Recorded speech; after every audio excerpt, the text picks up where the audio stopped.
Yo, what's up mga ka-Doy TV Sports? Welcome back dito sa ating malubitang channel, Doy TV Sports lamang po. Ang ating pag-uusapan, nandyan na. Okay, of course, ang inyong inaabangang prediksyon ni Doy TV, ha? Sa bakbakang Ginebra at Bol TNT. Okay, pag-usapan din natin kapiraso itong Meralco at Magnolia. Okay, and yung senaryo po at mga pa-shoutout. Bago po yan, salamat po na sa ating mga minamahal na followers and subscribers na hindi po nagpapauto, no?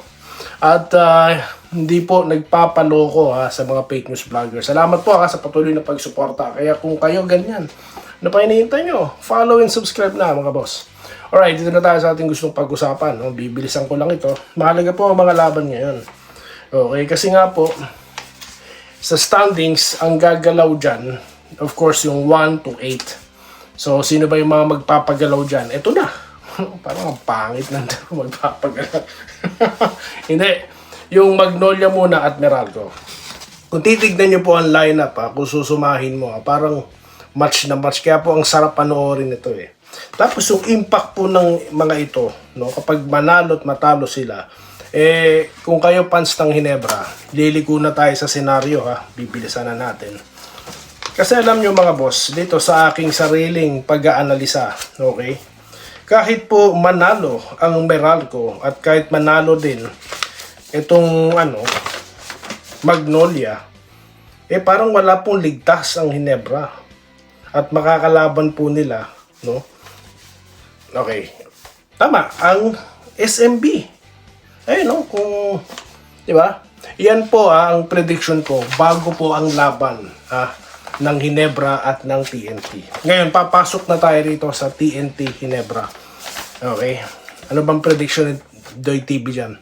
Sandali. Ganito po ang posibleng mangyari. Okay? Kapag po nanalo ang Ginebra, no? Okay?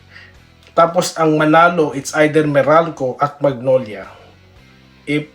Phoenix po ang lumalabas sa listahan ko na posibleng makakalaban nila mga boss Di po ba? Okay, hindi ko na po ipapaliwanag yung kabuuan para hindi tayo humaba. Pero yun po ang lumalabas dito sa aking listahan. Kapag nanalo Ginebra, ganun din ang Meralco o kaya Magnolia. Phoenix ang makakalaban no? So ayan, nabangan po natin, no? Okay, match up na tayo. Muna, Bol at Brownlee. Ito na po ang inaantay ng marami. Marami po nagsasabi, na alangan daw po itong si Justin Brownlee sa komperensyang ito. Yung mga nagmamagaling na vlogger dyan, yung mga nagko-comment dyan na wala naman pong nalalaman talaga, gadating, no? Alanganin daw. Ako naman, I'm favoring na magpalit ng malaking import, testing naman. Pero syempre, kung sino yung napili nila, suportahan natin. So, sinusuportahan natin si Justin Brownlee. Okay? Tignan nyo naman na scoring mga boss. Hindi nga po naglalayo Baka nga po maging best import pa Di po ba? GOAT nga Di po ba?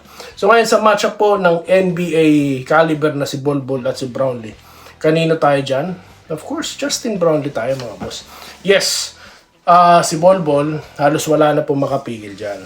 Sino pa makakapigil sa 7'4" or 7'3"? Pag inakat niya na yung bola, sino pa susupalpal dyan? Hindi po ba? Kahit pa po maglaro si Japet, no? I don't think mapipigilan yan. But, sabi nga po ng mga coaches, hindi lang naman isa ang kailangan dyan. It's a team effort. Okay, excited po si Justin Brownlee na makakatapat si Bol at excited na rin po ang lahat ng mga fans. Okay, kaya wala po tayong minamaliit dito. Okay? Pagdating naman po sa lineup, ito naman po inaantay talaga. Ito yung malupitang rivalry talaga no? RJ Barrientos, Jason Castro na nagbabalik na. At yung naiintrigang ng Batak, di po ba? Nandyan din. Okay? Heading, nandyan din. Isa rin sa mga nabanggit yan. Sa trade daw di umano. Okay? Tapos, Thompson, mga boss at Holt. Diyan na po natin makikita kung ilalaro ang isa sa mga twin number ng Ginebra. Carino o itong si tignan po natin. Pero ang inaasahan po ng lahat, yung minutes po ni Ralph ko tataas. Di po ba? At yung consistent scoring ni Brownlee, ganun din po yung sa Ginebra. Well, for sure ang makikita natin dyan, Loloposan na naman ni Castro si Abarrientos. Yun na naman. Tignan po natin ang adjustment na gagawin dito ni Abarrientos at ng buong kupunan ng Ginebra. Prediction. Sino sa tingin ko mananalo dyan, mga boss? Matagal na po itong pinaghandaan ng Ginebra. No? At kailangan po itong maipanalo. Kaya sa pakiramdam ko, base po sa performance nila, mukha pong TNT ang ninenervyos dito. At mananalo po ang Ginebra. Okay? Yan po ang aking prediction, no? Okay, so yan po ang ating topic ngayon. Shoutout na po tayo. Okay?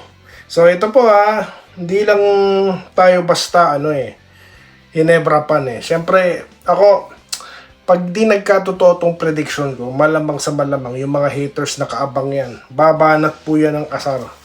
No? Kaya talagang pinag-ingatan ko, pinag-aralan ko maigi ang senaryo dito. Kaya I come up with that prediction. Okay, dito tayo Shoutout na po tayo kay Bon Ryan Cantor na nag-good luck sa Barangay Ginebra. Okay, ganun din po si Sir Joseph Pineda. Malupit.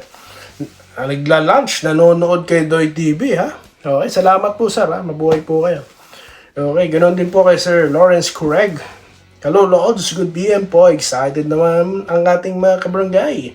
Yan ang pinakaabangan lahat. Salamat po. Ganun din po kay Vincent Nava, nag-good day. Kay Segundo Aurelio, laging nandyan. Salamat po Okay, Romel Sales. Okay, nag-hello para sa akin. Kahit sino pang makatwice with ng Ginebra, yakang-yaka yan. Yan sinasabi natin dyan, mga boss. Good PM, Boss Toy TV, kahit daw SMB makalaban ng Ginebra. Sigurado po kayo. Maganda po sa finals yan. Jonathan De Castro. Good day, Boss Doy.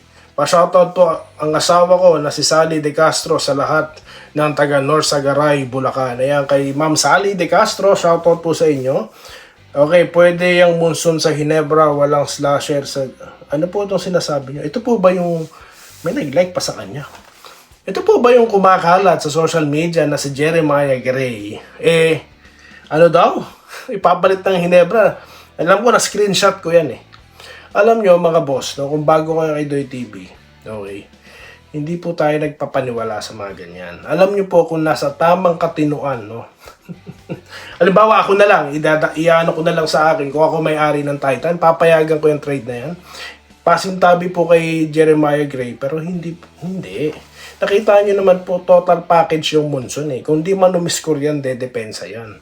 Di po ba? Consistent ang laruan yan. Di po ba? Si Jeremiah Gray, di ba? Minsan, pag umiscore, okay, salamat. Di po ba? Tapos, hindi mo nga alam kung saan siya compatible. First five ba? O di po ba? Tawag dito, off the bench. Tapos, ipapalit mo sa talagang, ngayon, isa sa bumubuhat dyan sa Titan. Maliban naman, kung na po si Monson, kung yan man, kung totoo man yung ating naririnig-rinig na na daw yan. Kumbaga, bago nila nabili, baka may mga pre, na yan, settlement or whatsoever, no? Hindi ako sigurado, yan yung narinig natin, no? Pero kung sa fair trade, nako boss, hindi, no? Pasintabi po kay Jeremiah Gray, Sa lang po tayo, sa fair lang po tayo. Nagpapabati po si Vincent Nava sa kanyang misis na si Ma'am Angela Nava. Happy Mother's Day po, Madam. Shoutout po sa inyo, Si Sir Vincent, salamat, Bernard Ojano Aguilar, good PM, Idol Doy TV. Ginebra Phoenix twice to beat. O, tignan nyo na nahulaan niya rin, no? Okay, si Segundo Aurelio ulit, Robert Kebyab. Good day, Idol Doy. Bukas na ang laban. Ano kayang gagawin ni Balls pag batalo? Ito yung tanong natin Ano ba to? Baka po mag-burlesking na to. Okay. Magaling dumepensa si Monson. Yun na nga no? Ito. Balita galing, tatanggalin. Naku po, huwag ko maniniwala dyan, Sa legit sources na lang po tayo maniwala. Kung may lumabas na balita, yun po yung ating paniniwalaan. Hindi po kani-kanino dyan. Willie Bardahe. Mas magaling daw po si Monsong kay ng bata. Isa pa yung usapang trade na yun, no? separate content natin para hindi tayo masyado humaba. Eto, Ying Botellagin, mali ka idol, magpapatalo SMB dyan para hindi magkaharap ng sister company, hindi po nanalo. No, wala silang pakialam. Bakit? Ginebra must win. No, siguro sabi ng San Miguel, siguro yun yung mananalo ng Ginebra. Sa TNT, wala tayong pag-uusapan. Okay?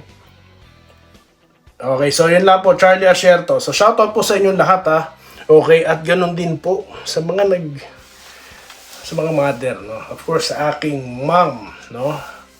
Happy Mother's Day, ma'am. Okay.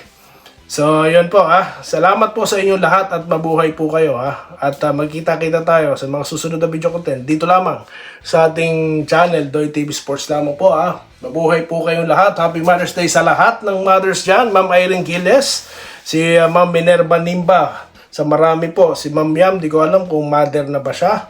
No? At sa lahat po na nagko-comment kay Doy TV sa Facebook po, magpapashoutout tayo kung sakali mang tayo content before the game. Salamat po sa inyo lahat. Mabuhay po kayo guys.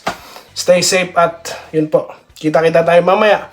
Pag-usapan natin paano po tinalo ng Ginebra ang TNT. Salamat po sa panonood. Subscribe na para sa mga susunod na basketball at boxing videos.